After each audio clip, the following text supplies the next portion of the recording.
If you haven't heard of it, Coachella is the world's highest, we could almost leave it there, just highest. Grossing music festival. Weekend passes start at $400 and they sold out in just 2 hours. It takes place every year in the Palm Springs area. And apparently I'm not hip enough to cover this assignment. And here's an interesting fact. It's the first year no rock-related performers are among the headlining acts. Oh, interesting. I've seen a lot of like the new age. It's all manufactured and packaged a little bit different. But you know, Hinduism and all people are like looking for love and that whole thing. I was actually meeting with a guy from the DEA recently, a couple of weeks ago, and we were talking about what's going on with the drug problems and just like all of society. And he goes, "Well, here at the DEA, he's like, we say that the '60s are back." Yeah. And when I started thinking about that, I go, you know what? It's so true because you look, we're in war. You know, it's free sex. Everyone's looking for love. The drugs are more than ever, purer than ever. Woodstock didn't go anywhere. Well, Woodstock, the name might have went somewhere, but I mean, they have Burning Man. You got EDC. You got the EDC. You got, you know, all the different, you know, Coachella. You got all these things, and that's what people are doing. They're just doing these drugs at these events. It's the exact same stuff that's happening back then. I know you were part of the hippie movement, right? Or you came you came later. I was a little bit after, Yeah, you were young. You're a little bit younger. But so it's basically that's what's going on right now, which is so interesting because, you know, the youth and everyone was just out of it. Music lovers around Southern California are getting ready for Coachella. They say there's nothing like seeing your favorite artists in a festival setting. It's just being there, being around the people, the atmosphere, the energy from the music. It's fun. I had a young lady that went to Burning Man. She's just a teacher in Venice.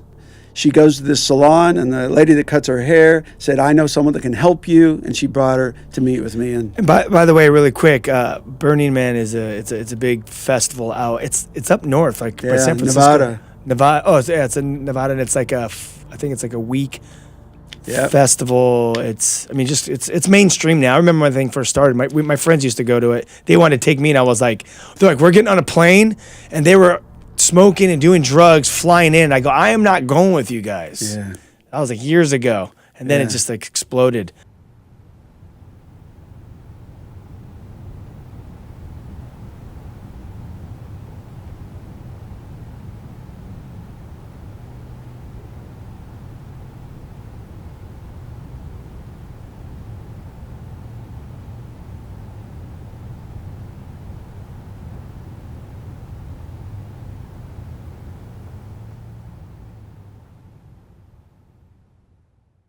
But so this girl's gonna go there, and what happened? Well, the thing about Burning Man is there's no rules. Yes. Okay? So everything is shared. You can't spend money except maybe buying ice or water, but it's out in the middle of the desert. And so she goes in because it's this utopian environment. But it is definitely free love, and it is free everything. Yes. But this idea of this, there's a giant Burning Man that's going to be actually burned on the final Saturday night. They also have a temple that they build, and that temple is it's a place of worship, and it's going to get burned also. But through that week, there's a lot going on.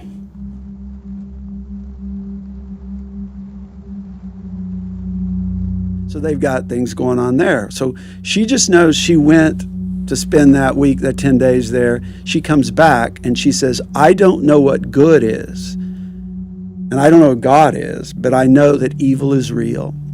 Whoa. And she told the story. She said, this is what happened. She goes, I just got arrested in Venice, and I didn't know what was going on, but they told me after. I had started a fire on the sidewalk, and I had taken some coals, and I wrote these symbols on the wall, and they were like witchcraft symbols. She goes, I've never studied witchcraft. I don't know anything about it. But she goes, I know that I brought something back from Burning Man, and I know that that's what was behind this. Whoa. The last thing I knew is that we went to try to visit her in the state hospital, or one of the county mental hospitals, where they said it's just she has been taken over. But we got to talk to her family, and they said, we just know she's this, school teacher and something happened and we cannot explain it. And so then it just becomes a mental health issue. But the mental health then they say professionals, she's they sick. don't know how to speak. They don't know how to deal with it either. They just sedate them. Yeah. And just keep them. It is some crazy times for sure. So so up there you've been running into a lot of New Age. What do you think the main religion is that like up in the LA area? Like, is it just more like the New Age, or? Well, I think people don't understand a lot of what's going on. I think that what's happening now is blended religion. So it's like coexist. A new spirituality, not just coexist, but if I want a new Buddhism, which means I want everything the traditions of Buddhism I want to learn from, and I want to learn how to meditate and quiet myself, but I don't want to have to give up my materialistic things. And I want some Hinduism. I don't want it to go too crazy, but like tantric yoga is where you invite spirits into your sexual experience. Tantric yoga? Yeah. So, and it's like commonplace now, which is so bizarre to me that you would invite spirits in, and there's things happening. I mean, you talked about Coachella. I mean, it's happening this weekend, and you think anything goes there, right? I love music. You love music, but it's like, hey, anything goes. But I believe, even with some of those EDC, which are Electric Daisy Carnival, used to be in LA. Now it's in Vegas, and there's like 300,000 kids are going to come. And what are they looking for? I think they're seeking God. I think they just want to, maybe do a little Molly or whatever and see if I could get to God through the back door. I'm going to get some music. I'm going to be with my friends. I just want to feel love, but I want to experience something more than I'm experiencing. And so, if you could release some of those endorphins and make me feel really good, I'll do it. But even if it has an effect on me. And so I think it's people seeking God, young people seeking God, just saying, let's try another way. And I think it comes back to what we're talking about here. 100%. Yeah, it's very interesting times for sure. There are reports of a gruesome scene outside of a South Carolina church where witnesses say a 19-year-old woman gouged out her own eyes with her own hands. Kaylee Mutthart ripped out her own eyeballs while attending a church service last month. She was high on crystal meth at the time. The 20-year-old said she did it as a sacrifice to God. Mutthart told her story to Cosmopolitan magazine in an article published March 9th.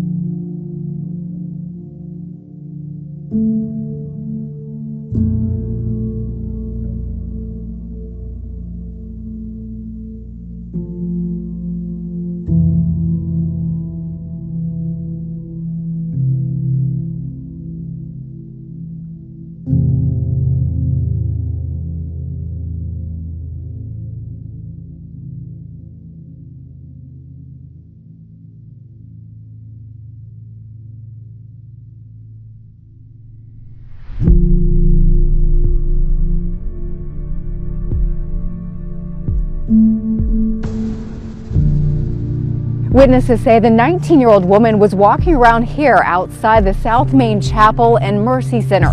Moments later, she was seen kneeling near these railroad tracks. It was terrible what I witnessed. It really was.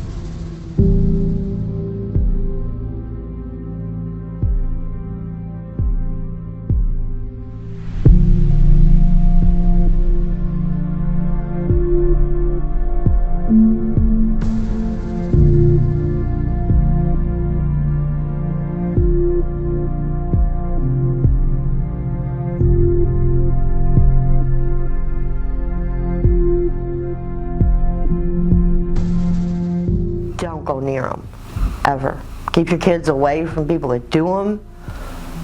Do your best that you can to stay away, far away, because they will take you and destroy your life.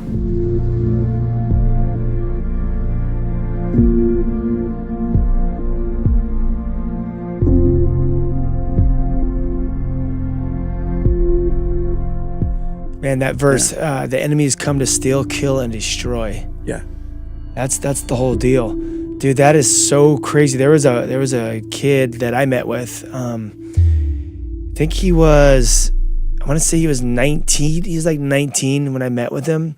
He went through some kind of ritual or whatever with this guy. But what was going on with him is that he was also walking through the street and he started manifesting, and he started like wigging out, talking in different languages and on the bus and just being a ruckus in the street. So he kept getting arrested. So, but the same thing, they don't have control. Yeah. They don't have control. What religions and what you're seeing up there in West LA, like in Santa Monica, what are people into? Because we know New Age is back big time. Yeah. We know, atheism is at all-time high, secularism, and what are you seeing up there in your neighborhood? Hearing a lot of the stories, you were talking about that era of the 60s and where the Jesus movement came from. And I've heard a lot of the stories myself about those days where, God did something that the church couldn't do, that no one else could do, but he did something. But I've also heard the stories of people that were driving into like Santa Monica back in the 60s so they could meet the swamis and all the yogis. And there was the whole beginning of the whole New Age movement of bringing together, the new Buddhism and bringing together some Hinduism, bringing some of the tantric type, the more extreme, the Kundalini yoga and things that are like way out there.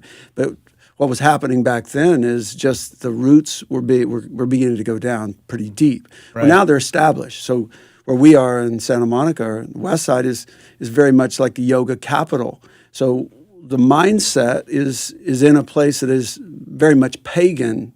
And so even the idea of Christian values don't seem to fit. Right. So what's happened is I think that they've tried everything.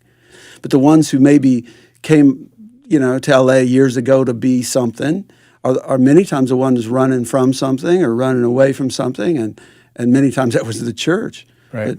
But that was a distorted image of Christ. So I think a lot of people have just kind of stepped over Jesus and tried all these other things. And I tell you, it's almost like the stories you read in the Old Testament, where they say, well, we're going to bow down to God, but we're going to bring some other idols in and kind of enjoy what we can get out of that. And I think that that's a big part of what's happening where we are. And so I think that it's not working. So I think it opens a door. I really think that the harvest is white. And I think people are ready. And so interesting is I just know in my heart that we're seeing the birth pains of a revival as we're going to the high schools. And when we start looking at the pulse of culture and what's going on with kids, like they're hungry. They never heard the gospel. Yeah. This is their first time hearing the gospel, like you were saying in LA. Well, every kid that we go to these high schools, they never heard about Jesus Christ crucified, dying on the cross. They don't know what it is. So the harvest is ripe. This is like perfect timing.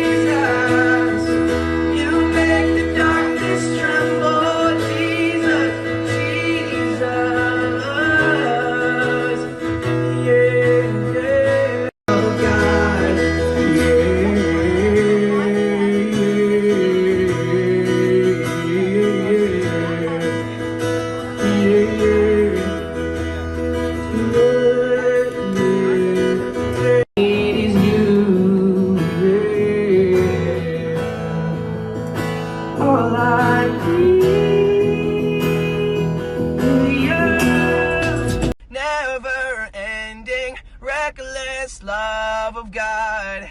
Oh, it chases me down, fights till I'm found, leaves the night. Light up, mountain you won't climb up, coming after me.